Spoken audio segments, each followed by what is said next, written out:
Olá, tudo bem? Na última aula a gente viu um pouquinho sobre a introdução do estoicismo em Roma, como que ele veio lá de Atenas, como que ele chegou em Roma. Aí agora a gente vai ver sobre os nomes, sobre os principais responsáveis aí, né, pelo desenvolvimento do estoicismo em Roma. Tá? Então, agora na aula 5, a gente vai ver sobre Sêneca e Epiteto. Então, essa aula é intitulada Sêneca e Epiteto. A virtude é suficiente para a felicidade. Na última aula, eu comecei dando uma breve introdução sobre o Sêneca, sobre a vida dele, de um estadista que foi o preceptor do Nero, né? Então aqui é onde a gente vai conhecer um pouco melhor sobre a sua filosofia, sobre o seu ponto de vista a respeito do estoicismo, a respeito de sua época, né? Então o Sêneca, Lúcio Aneu Sêneca, ou apenas Sêneca, ele foi um filósofo estoico, um dos mais célebres de sua época, foi um célebre advogado, escritor, intelectual, foi um homem muito culto, muito erudito de sua época, né? Ele era conhecido como Sêneca o Moço, ou então como Sêneca o Filósofo, né? Dentre os advogados no Império, no Senado, né? Sêneca o Filósofo. Então ele tem essa... A sua obra literária e filosófica é tida como um modelo do pensador estoico até durante o Renascimento, né? E inspirou o desenvolvimento da tragédia até na dramaturgia europeia renascentista. Olha o quão importante foi a obra aí do Sêneca, né? Porque ele foi simultaneamente um dramaturgo também. É um dramaturgo de muito sucesso. Então ele foi filósofo, poeta, dramaturgo, advogado, estadista. Foi um homem muito erudito da sua época, né? E era um dos homens mais ricos de Roma. Olha só. Ele era um dos homens mais ricos de Roma, mais posses, né? E ainda assim, considerado por muitos como sendo uma pessoa simples, um homem muito bom, né? Um homem bondoso, embora rico, o que não era uma característica comum. Se hoje já não é, imagina lá na Roma antiga, né? Numa sociedade muito mais... né? Se hoje já é difícil a gente achar, como eu disse, o Sêneca era um dos homens mais ricos do Império. Um dos homens mais ricos do Império Romano, hoje assemelharia-se como um bilionário, né? Só a termo de comparação. E o Sêneca ele tinha essa característica um pouco incomum, que era a sua bondade, a sua generosidade, a sua sabedoria, né? Foi o conselheiro, inclusive, do Nero, devido, né, nada mais, nada menos do que foi escolhido para ser conselheiro do pequenininho, que já tinha sido selecionado para ser o imperador de Roma. Então, para a gente ver como o Sêneca ele tinha esse reconhecimento da sociedade, né? Tem uma história, inclusive, que eu acho bem interessante da vida do Sêneca, né? Que a gente já vê um extrato da pura filosofia estoica, né? Que é a história que diz que ele tinha viajado um final de semana e ele tinha viajado para sua casa de campo, né? Para sua casa de campo de veraneio, e parece que ele resolveu ir um dia antes e teve alguns problemas na viagem, né? e parece que tinham durante o seu deslocamento, perdeu a comida que eles levaram para se alimentar durante o caminho, e parece que o Sêneca ele ficou quase 2 dias sem comer, né, durante essa viagem aí a sua casa de campo, a sua casa de veraneio. Ele ficou com muita fome, muita fome. E quando ele chegou na sua casa de campo, faminto, faminto, faminto, o seu cozinheiro particular da casa de campo, tanto o cozinheiro quanto o padeiro, eles não estavam esperando a chegada do Sêneca, então eles não haviam preparado o banquete, ficaram um pouco, né, até assustados. O Sêneca disse que não havia problema algum. Foi então na casa do caseiro, né, na humilde choupana do caseiro, bateu a porta, né, quando o caseiro abriu a porta, o Sêneca, né, o patrão, o senhor, o caseiro ficou um pouco... E o Sêneca disse para ele se ele não tinha um pedaço de pão, né, um pão velho, para que ele pudesse comer, que ele estava com muita fome. O caseiro ficou um pouco abismado. Nossa, o dono, um dos homens mais ricos e mais importantes de Roma, né, que pode se deliciar nos mais célebres banquetes, aqui na minha porta me pedindo um pedaço de pão velho.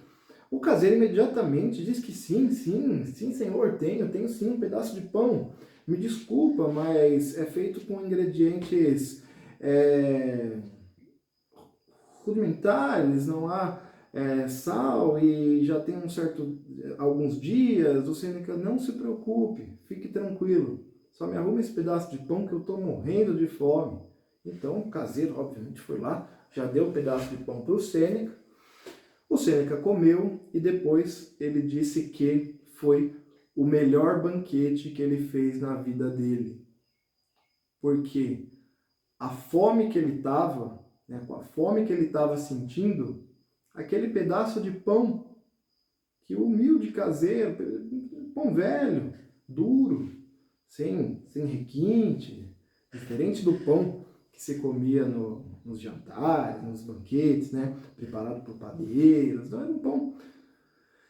O Sêneca disse que foi o melhor banquete, o melhor jantar que ele já teve, porque ele estava com tanta fome que aquele pedaço de pão velho, para o paladar dele, foi extremamente saboroso, ficando aí um princípio importante da sua filosofia. Que o que fez o sabor do alimento, do jantar, não foi o tempero, não foram os ingredientes, não foi o preparo, não foi o pão em si, mas sim a fome que o Sêneca estava, a maneira como ele recebeu aquilo. Tá? Então isso é um ensinamento estoico. Tá? Usado desse detalhe, dessa história da vida do Sêneca, que a gente pode aplicar em várias esferas. Tá? Um ensinamento estoico puro, um ensinamento estoico na prática. Né? Na prática. Que o que foi importante, né? O que foi importante, o que fez essa importância não foi o alimento em si, mas sim a fome que ele estava. Então, a maneira como a gente vai se saciar com algo, vai se deliciar com algo, não só na questão de comida, mas de qualquer outra coisa condizente à vida, a maneira como a gente vai se saborear, não diz a coisa em si, mas sim de nós. Então, não dependeu do objeto terceiro, mas sim de nós, da maneira de como estamos recebendo aquilo.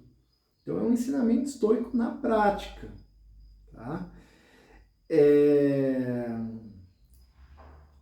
Então, só para retomando, ainda eu dei esse detalhe, essa história que eu acho bem bacana, bem interessante sobre a vida do Sêneca, que mostra que ele não era apenas um filósofo, como a gente diz, um filósofo de gabinete, um filósofo, né, que apenas escrevia. Não, mas ele vivia aquilo que ele escrevia. Ele praticava aquilo que ele escrevia. Isso que é o mais brilhante na sua vida, né? E então, assim, ele, durante a sua vida, ele teve que negociar, teve que persuadir, planejar, dada a sua posição que ele tinha, né, no Estado, na Roma. Então, assim, ao invés dele filosofar, como dizem, na segurança da cátedra de uma universidade, ele teve que lidar constantemente com pessoas não cooperativas, e poderosas para enfrentar o desastre, o exílio, a saúde frágil, que acompanharam o Sêneca durante a sua vida, né? Embora sendo um homem muito rico, ele sempre teve uma saúde muito frágil, foi exilado, correu muitos riscos durante a sua vida e teve grandes feitos. Tá? Contemporâneo de Jesus, como eu disse na última aula, né? Ele nasceu lá no ano 4 antes de Cristo e faleceu depois de Cristo. Então ele foi contemporâneo de Jesus. A gente não vai entrar aqui em critérios teológicos ou religiosos, tá? A gente está falando aqui do Jesus histórico, do Jesus de Nazaré, que documentalmente, comprovadamente, existiu no período na região. Então o Sêneca ele foi contemporâneo do Jesus de Nazaré, né? Só que assim, ele não fez quaisquer relatos significativos de fenômenos milagrosos ou algo do tipo, né? Dada até a vastidão do Império Romano, né? O Sêneca ele se concentrava mais na administração, né, da capital, enquanto o Império ele estava em expansão, né?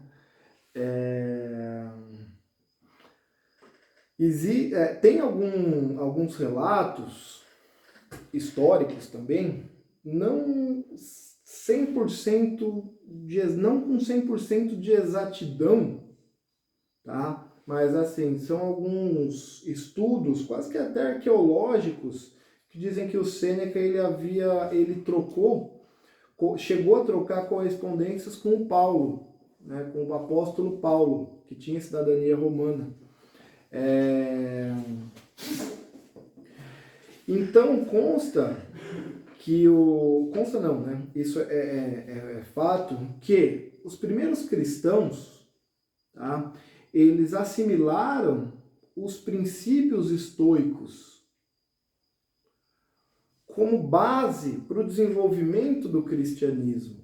Inclusive, a Bíblia, por exemplo, né? A Bíblia é um livro com inúmeras metáforas estoicas, né?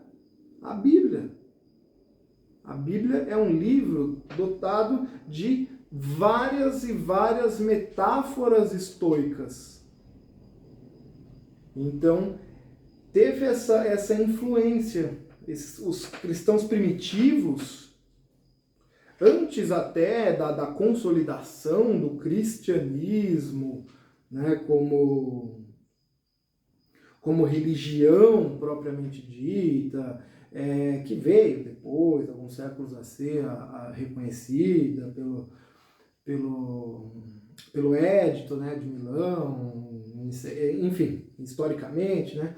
Mas a gente está falando lá do cristianismo primário, do cristianismo primitivo, né? Dado quase que imediatamente após a morte, a condenação de Jesus. Então, o estoicismo, os cristãos, eles beberam muito do estoicismo do Sêneca. Muito mesmo. Então essa aí é que a gente fala, mas estoicismo, poxa, olha, a tamanha importância, né, que ele teve, o estoicismo do Sêneca teve, né, foi muito influenciado, principalmente a gente vai falar com mais detalhes ao longo do curso, mas no seu caráter ético, no seu caráter moral, né, de fazer o bem simplesmente como fim, porque fazer o bem deve ser um fim por si só, e não um meio para se esperar uma recompensa, para se esperar algo. Isso o próprio Sêneca diz nas suas obras, né? A prática da virtude, a prática do bem, ela deve ser feita pelo seu caráter moral único e exclusivo, e não esperando beneficiar de algo, né? Então talvez um dos principais ensinamentos, né, do estoicismo, dentre vários e vários outros que a gente vai ver aqui, né? Um outro fato curioso, Sêneca, ele, como filósofo, ele se interessou por todos os fenômenos da natureza, né, resultando aí nas cartas posteriormente intituladas Questões da Natureza, as cartas do Sêneca, Questões da Natureza, que o Sêneca ele fez vamos dizer assim, um certo paralelo entre questões naturais e morais, tá? Porque, igual eu disse, ele se ocupava de viver a vida da maneira correta, de viver a vida da maneira ética, de um modo ético, né? Ele foi muito sereno, né? Ele conduziu o estoicismo de uma maneira muito serena, que o permitiu praticar, então, alguns dizem, né, o termo imperturbabilidade da alma. Imperturbabilidade da alma. A alma não perturbada. A alma, de certa forma, blindada das perturbações. Ou seja, das paixões, né? A ataraxia, a apatia, né? Ainda que a ataraxia, né, tenha sido um termo usado pela primeira vez pelo Demócrito lá em 400 a.C., né? Foi um conceito aplicado posteriormente, incorporado, vamos dizer assim, à filosofia do Sêneca, né? O Sêneca, ele se via como um sábio imperfeito, né? Ele se via como um sábio imperfeito, que ele dizia: eu elogio a vida, não a que levo, mas aquela que sei dever ser vivida, né? Então, vários afetos filosóficos mesmo, como a vontade, a cobiça, o receio, né? Eles devem ser ultrapassados para ser essa figura, segundo, né, o Sêneca, um sábio, tá? Não assim, no termo puro da palavra, mas para se ter uma vida feliz, para se ter uma vida boa, para se ter uma vida plena, né, é necessário ultrapassar tais afetos, como a vontade, a cobiça, o receio, a relutância. Então, o objetivo, tá, não é a perda dos sentimentos.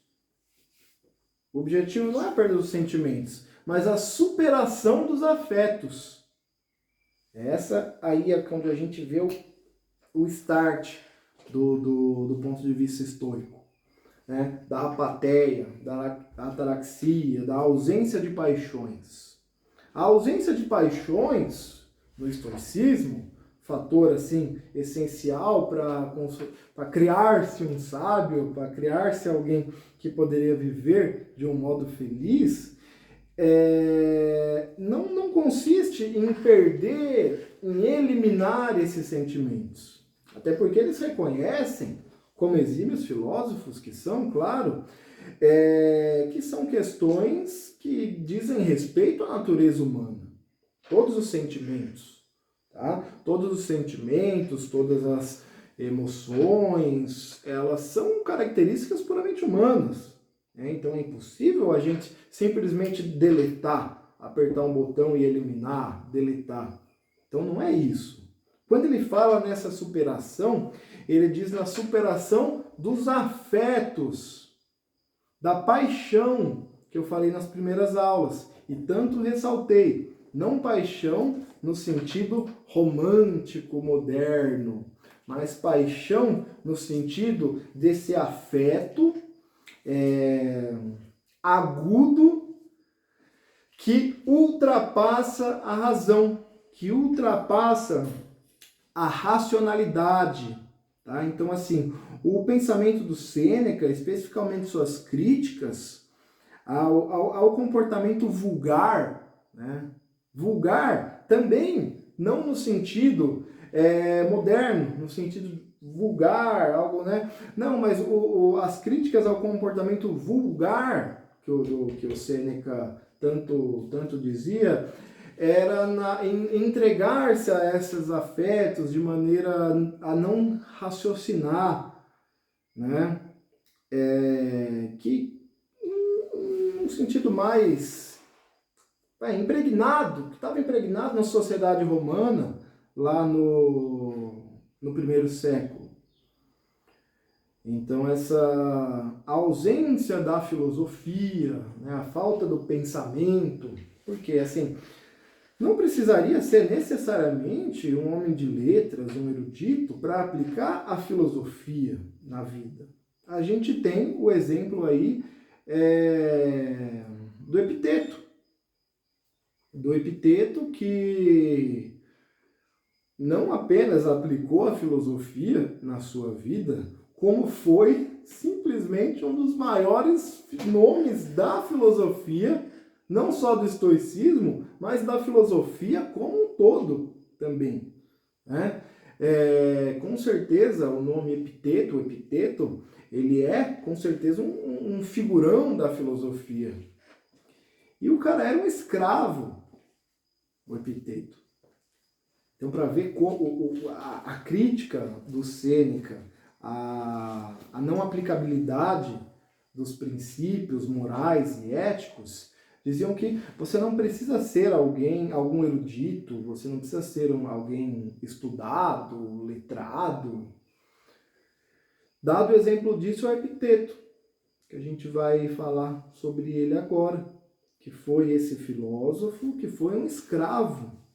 Viveu a maior parte da sua vida em Roma como escravo, a serviço do Epafrodito, tinha me fugido do nome, o Epafrodito foi o senhor do Epiteto, né? Conta, inclusive, tem uma história de que o Nero uma vez, né, o cruel e sanguinário Nero uma vez quebrou a perna do Epiteto. Né? Então, apesar da sua condição de escravo, como escravo, ele conseguiu assistir preleções do famoso estoico da época, o Caio Rufo, o Caio Mussônio Rufo. Um que também não tem uma notoriedade histórica muito grande, mas foi um famoso estoico da época, que o Epiteto ele assistiu a alguns discursos, algumas preleções do Caio, né, do Caio Rufo. Então, assim, ele teve essa particularidade no desenvolvimento da sua obra de como viver uma vida plena e feliz. como ser uma pessoa com boas qualidades morais. Talvez não, com certeza, influenciado pela sua própria condição de escravo, né? O que tinha tudo para ser uma vida miserável, uma vida desgraçada, ele ainda assim conseguiu arrumar tempo para assistir algumas preleções do Caio Rufo, né, um grande estoico da época, assistiu alguns debates, algumas aulas, se interessou, e virou aí um pensador, né, um filósofo. Embora escravo, ele virou um filósofo. Por isso que igual eu falei anteriormente, essa importância e essa característica, talvez única, do estoicismo, que é a pluralidade do estoicismo, que foi a filosofia que simultaneamente atingiu e teve como dois principais nomes, quase que simultaneamente, um escravo, de um lado, alguém que vivia à margem da sociedade, um escravo, e ao mesmo tempo um imperador, que viria a ser o Marco Aurélio depois, né? O Sêneca, como eu disse, não foi imperador, mas um homem muito rico de Roma, né? Um grande erudito, estadista, filósofo, escritor, dramaturgo, advogado, senador, era tudo, né? Mas ao mesmo tempo o Epiteto, um escravo, um cara que tinha uma condição de vida miserável, né? Teve esse acesso, esse contato com o estoicismo, aplicou na sua vida e desenvolveu de maneira brilhante. Brilhante, um livro que eu indico, que é um livro curto, até de fácil leitura, consegue baixar na internet, domínio público, né, o Manual de Epiteto. É um livro incrível, incrível, incrível, incrível. Você lê em 1, 2 dias. Onde a gente nota uma filosofia magnífica, uma filosofia pura, né?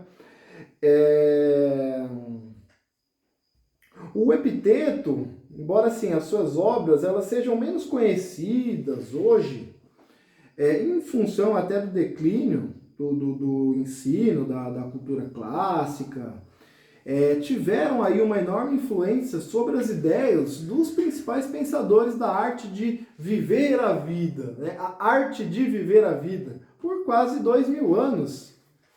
Inclusive o Nietzsche citou Epiteto, fez elogios ao Epiteto, quando ele liga ao individualismo, né? O Nietzsche ele viu o Epiteto num contraste em relação à moralidade ligada ao coletivo, ao social, né? O Nietzsche ele fez menções ao Epiteto durante as suas obras, como um exemplo ligado ao individualismo, que não necessariamente você precisava estar inserido no social, inserido no grupo, na tribo, no coletivo, para desenvolver e para aperfeiçoar a sua filosofia ou certos aspectos do seu ponto de vista. Ele cita o Epiteto num conceito individual, né? Que foi um homem onde a filosofia surgiu dentro de si e unicamente dentro de si, né? Quantas e quantas reflexões Epiteto não fez sozinho, né? Como um escravo, sem ninguém para debater, sem ninguém para filosofar, diferentemente de outros pensadores, né, tanto em Atenas quanto na Roma, né, que frequentavam os debates públicos, os próprios estoicos, né, em Atenas, né, na Estoá, que eram os filósofos que ficavam reunidos perto da Ágora de Atenas, da Alpendre, que ficavam lá conversando, discutindo, debatendo, né, e aquela coisa pujante, onde você andava, você via grupos filosofando, né? Em Roma também, embora um pouco mais uma sociedade óbvio, um pouco diferente, mas também tinha, né, as preleções, e o Epiteto não. O Epiteto ele foi um filósofo muito solitário. Ele foi um filósofo onde a filosofia única e puramente surgiu dentro dele. E toda a reflexão filosófica que ele tinha, ele debatia com ele mesmo, né? Daí o elogio que o Nietzsche fez, milênios depois, até, o elogio que o Nietzsche fez ao Epiteto, né? Dessa importância da individualidade na lapidação da sua filosofia pura, né? Porque o Nietzsche, ele falava que a filosofia, o estoicismo do Epiteto, era uma filosofia pura. Por quê? Porque não tinha sido maculada, não tinha sido manchada por ideias ou conceitos de terceiros. Então o Epiteto ele teve esse desenvolvimento mais intrapessoal. Ele desenvolveu a sua filosofia de maneira intrapessoal, né? Como um escravo. Posteriormente, mas já no final da sua vida, que ele ganhou liberdade, que ele começou a começou a ter reconhecimento, prestígio, mas isso já no final da sua vida, já idoso, né? Que ele veio a ganhar liberdade, porque praticamente a sua vida toda, ele foi um filósofo escravo, né? Ele foi ainda sobre a posse do seu senhor, né? Um escravo, tá? Então é essa lição importante que eu queria finalizar essa aula, né? A pluralidade do estoicismo, que a gente vai ver com mais detalhes nas próximas aulas, né? A maneira como ela impacta a nossa vida sem distinção do que a gente de como a gente da nossa classe social, enfim. Um exemplo disso é como os primeiros cristãos, né, desde Paulo, os cristãos primitivos, beberam do estoicismo para o desenvolvimento dos pilares e das matrizes cristãs. Tá? Então, o estoicismo é a filosofia democrática. O estoicismo era e foi e é, claro, a filosofia de todos. A filosofia que atingia desde o homem mais rico da Roma até o imperador romano, até o escravo, né? Então, é isso. A gente finaliza essa aula, a gente finaliza a quinta aula aqui. E a próxima aula, tá? A sexta aula, é onde a gente vai falar, eu dediquei uma aula exclusiva para falar desse pensador, que é o Marco Aurélio. Tem uma importância magnífica também, o Marco Aurélio, as suas meditações, a importância dele no desenvolvimento do estoicismo, né? Já tido como o último grande estoico, né? O Marco Aurélio. Então, na sexta aula, a gente vai ver alguns pontos sobre a filosofia do Marco Aurélio. Tá bom, pessoal? Então, muito obrigado, tá bom? A quem ficou até aqui. Até a próxima aula. Tchau, tchau!